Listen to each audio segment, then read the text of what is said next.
Welcome back to the Bird Chef. Today we're going to be showing you how to make Crab Rangoon from scratch. Let's get started. Alright, first we're going to mix up our filling. We have 8 ounces of cream cheese. We have 1 teaspoon of sugar, 1.5 teaspoons of minced garlic. We'll put that in there. Next we have a half teaspoon of Worcestershire sauce and a half teaspoon of soy sauce. And we have 3 ounces of crab meat. Put it all in there, and then we're going to blend that all together until it's very well mixed.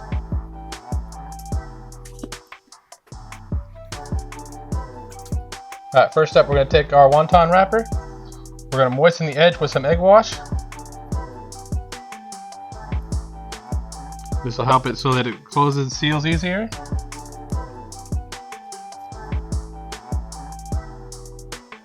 Then we're going to put a dollop of our crab mixture into the middle. Then we're going to fold up the edges. Let they meet in the middle there. Then our other edges also to the middle.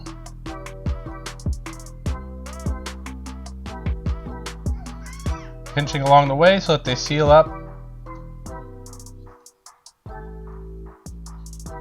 And form our shape, and then we're ready to fry. Alright, now we got our oil heated up to 350. We're going to start adding our wontons one at a time, and we're going to fry them for about 2 to 3 minutes until they're nice golden crispy and fully cooked.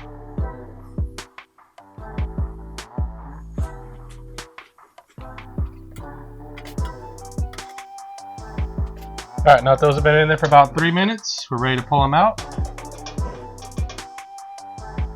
Don't those look good? Now we're going to let them drain on a paper towel, and we're going to finish up the rest. And there we have our Crab Rangoon. Doesn't that look tasty? If you like this video, be sure to like and subscribe, and stay tuned for our next video.